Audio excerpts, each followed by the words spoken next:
आप सभी को राधे राधे, जय श्री कृष्णा, जय श्री राधे। आज हमारे बीच एक बहुत ही खास मेहमान मुझसे मिलने आए हैं और जैसे कि आप सब लोग जानते हैं कि मैं वृंदावन धाम में शिफ्ट हो चुका हूँ। तो आपको पहले ही इनसे मिलवाते हैं। भाई राधे राधे। और हाथ में काउंटर है और मेरे ख्याल में आपको बताना चाहूंगा कि 3,500 या 35,000 के आसपास इनका नाम जप है, जो ये राधा राधा जप रहे थे। और सबसे बड़ी बात कि एक मुस्लिम धर्म से है और इनका नाम है अकरम खान जी। तो भाई राधे राधे। और सबसे बड़ी बात ये बताओ कि आप कैसे हो? कोई सनातन धर्म में आता है, इस्लाम को छोड़ के वो कैसा हो सकता है? आप लोगों से अच्छा कौन समझ सकता है? तो भाई एक बात बताओ, काफी लोग होंगे सोचेंगे कि भाई मैं ढोंग कर रहा हूँ या व्यूज के चक्कर में मैं आपको बुला कर ले आया हूँ, टोपी पहना के मैंने आपको खड़ा कर दिया। तो पहले तो आप प्रूव दो कि आप मुस्लिम हो कि नहीं हो। तो आप ये बताओ कि कोई कलमा वगैरह सुना दो। ला इलाहा इल्लल्लाह मुहम्मद रसूलुल्लाह सल्लल्लाहु अलैहि वसल्लम। चलो भाई, कलमे से प्रूफ होता है क्योंकि मैं पहले उसी धर्म से आया हुआ हूँ, तो मुझे तो इस चीज का पता ही है। तो भाई आपको क्या मतलब, मैं एक चीज पूछना चाहता हूँ कि कैसे आपको सनातन धर्म के प्रति और श्री जी के प्रति, ठाकुर जी के प्रति इतना लगाव हो गया? मतलब राधा रानी के प्रति आपको कैसे, मतलब आपको लगा कि सनातन धर्म अच्छा है, या क्या अच्छा लगा आपको सनातन धर्म में? सनातन धर्म में सारे कुछ अच्छा है। इसमें बस किसी का मतलब वो नहीं होता है, मारना, किसी की हत्या करनी, मुर्गे काटना, बकरे काटना, सबसे बढ़िया सनातन धर्म है। इसमें प्यार है, मोहब्बत है, हिंसा है, सब चीज है। और राधा रानी में क्या है जो आप राधा राधा जब कर रहे हैं? ये बता सब कुछ है, जीवन ही राधा रानी। क्या बात है। और शिव जी की बड़ी कृपा है आपके ऊपर, तो विशेष कृपा होती है जो धाम में, वृंदावन धाम में खड़ा है। और विशेष करके मुझे ऐसा लगता है कि जो सनातन में रह के कृष्ण भक्ति कर रहा है, ये श्री जी की भक्ति कर रहा है, तो वो हिंदू है तो वो कर रहा है। पर जो मुस्लिम धर्म से आके ये चीज कर रहा है, तो मैं ये कहता हूँ कि वो स्वयं तो खुद चुन नहीं सकता, उसको कहीं ना कहीं लाडली जी और श्री जी चुनती हैं इस चीज के लिए।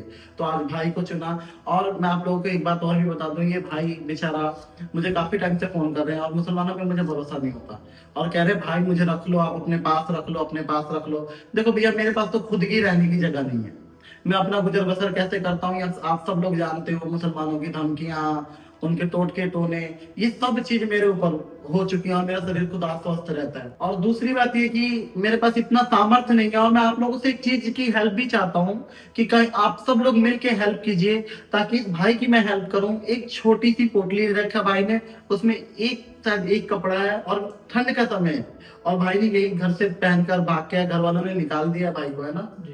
और मेरे पास बेचारा रोते रोते फोन किया, अभी मैं घर भी मेरे आया यहाँ पे, तो भाई रो रहा था, बहुत ज्यादा भाव में था। मैंने कहा चलो कोई नहीं, तुम टेंशन मत लो, जितना मेरे से हो पाएगा, जो भी मेरी औकात होगी उसके हिसाब से मैं भाई की हेल्प भी करूंगा। और मैं बस एक चीज और भी कहता हूँ, आप सब लोगों से हाथ जोड़ के रिक्वेस्ट है, आप लोग प्लीज वीडियो को शेयर कीजिएगा, ज्यादा से ज्यादा इस वीडियो को शेयर कीजिएगा, क्योंकि मैं एक चीज कहता हूँ कि आप लोगों के बिना हम जैसे लोग जो आते हैं इस्लाम को छोड़ के, वो हम कुछ भी नहीं है। अगर हिंदुओं का सपोर्ट नहीं रहेगा, मुसलमान हमें करता नहीं है, और हिंदू तो आधा हिंदू तो मेरा विरोध भी करता है। जो आप लोग चाहने वाले चंद लोग हैं, उनकी वजह से हम लोग मतलब थोड़ा सा ये कह सकते हैं कि हमारे को कॉन्फिडेंस बढ़ जाता है। आप लोग सपोर्ट जरूर कीजिएगा, और मैं इसमें नीचे अकाउंट नंबर भी डालूंगा, आपको जो हेल्प करना हो करना, ताकि भाई को मदद कर सकूं और एक छोटा सा रेंट का कमरा में दिला सकूं। प्लीज मेरी आप सब लोगों से विनती है, क्योंकि मेरे पास इतना व्यवस्था और इतना विरोध नहीं होता, जितना होता है वो मैं संतों में लगा देता हूँ, साधुओं में लगा देता हूँ। बस आप लोगों से यही कहना चाह रहा था, और मैं आगे भाई से बात जारी रखता हूँ। तो भाई एक बात बताओ, अब घर वालों ने तुम्हें, मतलब जैसे तुम मुस्लिम होके भक्ति कर रहे हो, नेचुरली घर में सबको दिक्कत होती है, क्योंकि एक मुसलमान जो है अगर वो मर्डर कर देता है तो भी अल्लाह उसको माफ कर देता है, अगर वो किसी बहन बेटी का रेप कर देता है तभी अल्लाह माफ कर देता है, पर अल्लाह सिर्फ नहीं माफ करता कि मतलब मूर्ति पूजना ये सब। तो घर में कैसा रहा आपका? घर में तो फिलहाल तो मने करे सबके अलग अलग है, भगत बन गया, वो बन गया, खाली पूजा करे वो करे, लेकिन शिव जी बड़ी कृपा है, चमत्कार बहुत दिखे हैं। शिव जी ने मुझे दर्शन दिए, बालाजी के मुझे दर्शन हुए, मेरे माना मनाली में 4 बार सपने में दर्शन हुए। अच्छा, आपने लाइव पे मनन जी बाबा से मिले? जी लाइव में मिला 2 बार। अच्छा, 2 बार। देखो बाबा के भी दर्शन भाई कराया। तो भाई ऐसे क्या चमत्कार अनुभव, श्री जी का क्या चमत्कार अनुभव हुआ? श्री जी का बहुत चमत्कार, जैसे कुछ बताना चाहो ताकि और भी लोग या सुनने वाले, आप बता सकते हो कि क्या चमत्कार आपके साथ हुआ था? क्योंकि देखो भाई भाई घबरा रहे हैं, इनके लिए ये सब नॉर्मल नहीं है, पहली बार है। तो देखो मैंने वैसे बोला था कि भाई अपनी समस्या बताओगे तभी लोग सुनेंगे और तुम्हारी हेल्प हो पाएगी। तो भाई बताओ क्या, मतलब कुछ ऐसा चमत्कार बताओ जो आपको दिखा हो। जैसे बाबा प्रेमानंद जी बाबा की बता रहे हो कि सपने में दर्शन हुए। सपने में 4 बार दर्शन हुए।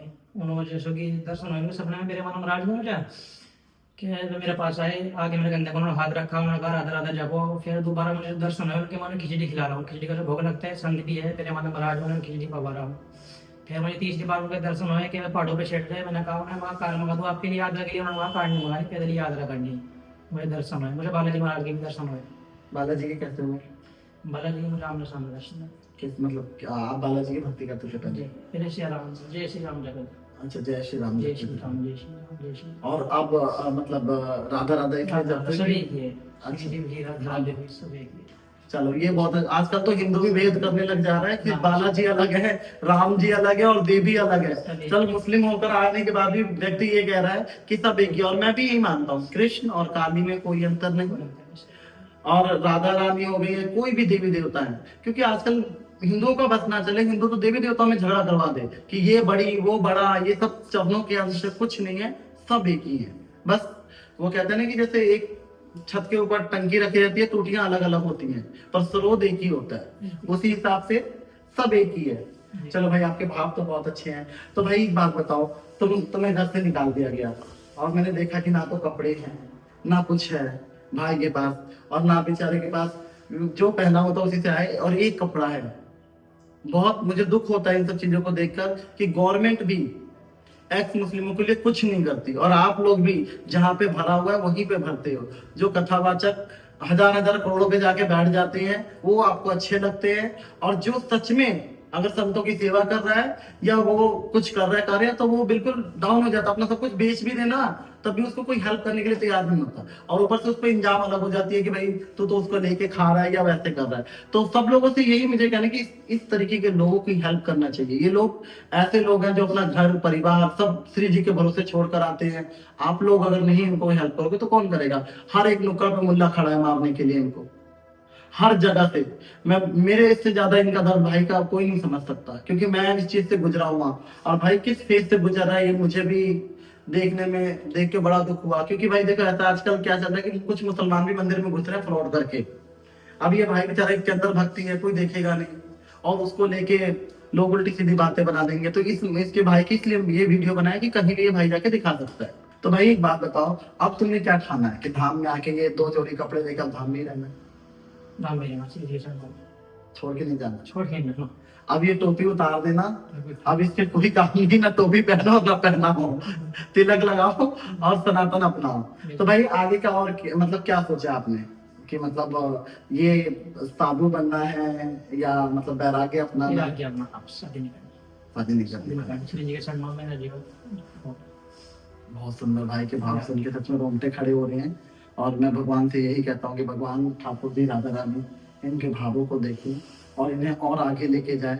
और सभी लोगों से रिक्वेस्ट है कि भाई जब मुझे मिला था ना तो एक ठंड, अभी मैं लेकर जब आ रहा था तो ठंड में एक स्कूटी में कांपता हुआ बेचारा, और ना कोई कपड़ा ना कुछ, श्री जी के भरोसे 6 दिन से अनिरुद्धाचार्य जी के वहाँ मतलब जो उनका हॉल है वहाँ सो रहा है बिना कम्बल के बिना उसके। बहुत दुख हुआ मुझे देख के। और आप सब लोगों से मेरी यही अनुरोध है कि आप सब लोग हेल्प कीजिएगा ताकि भाई को एक पोर्टिकल किराए का रेंट का कमरा दिला सकूं, क्योंकि मेरे पास तो खुद का अपना नहीं है तो मैं भाई को कहाँ ही दिला पाऊंगा। तो रेंट का ही कम से कम हो जाए व्यवस्था, तो भाई वृंदावन में रह जाए, ताकि हमें ऐसे साधकों की हेल्प करनी चाहिए। क्योंकि मैं एक और बात बता दूं आप लोगों को, आप लोग कहोगे कि आश्रम में भतेरे, आश्रम में जाके क्यों नहीं रहती? मुझे भी लोग बड़े ज्ञान देते हैं, एक दिन आश्रम में रह के आना, उसमें ठाकुर जी की कोई सेवा नहीं, सुबह उठो आश्रम की गुलामी करो, फिर वहां का जो महाराज है उसकी गुलामी करो। मैं रह के सब देख कर आया। जितना इंडिपेंडेंट रह के आदमी जितना नाम जप कर सकता है, जितनी भक्ति कर सकता है, आश्रम में रह के नहीं कर सकता। ये मैं दावे के साथ कह रहा हूँ। कई जो आश्रम होंगे वो सही होंगे, उनकी नहीं कह रहा हूँ, अधिकतर ज्यादातर यही है। अभी एक माता जी, एक बहन का केस आया था, वो बहन अपना परिवार लेकर आश्रम में चली गई थी। वो एक दिन रात को लेट हो गई प्रेमानंद जी बाबा के दर्शन करने के लिए, तो विधवा थी, उसके 2 बच्चे हो गई, आश्रम वालों ने सुबह निकाल दिया उसे। क्योंकि फ्रीडम नहीं है ना। अगर हमारा मन कर रहा है कि रात को हम ब्रज की लताओं में घूमे, गलियों में घूमे, पर आश्रम में ये सारी चीजें नहीं है। तो मैं अगर कोई ऐसा इंडिपेंडेंट वाला आश्रम हो कि किसी को इंडिपेंडेंट रहना हो तो भी भाई व्यवस्था करवा दे, और नहीं तो भाई मेरी हेल्प कर दो, क्योंकि भाई को मैंने पूछा भी कि भाई का अकाउंट नंबर तक भी नहीं है ना, इनके अकाउंट भी है बट वो सब कुछ छीन छान के घर वालों ने भाई को निकाल दिया बेचारे को, और ये बेचारा आज वृंदावन की गलियों में है। श्री जी लेकर आएंगे, आप सब लोगों से आग्रह है कि आप सब लोग हेल्प करें, और कोई सवाल होगी तो कमेंट में करना कि भाई को मैं दोबारा बुला लूंगा, क्योंकि मैं टच में हूँ, पूरी तरीके से जितना हो सकेगा मैं उतनी हेल्प करूंगा। राधे राधे, जय श्री कृष्ण। राधे राधे।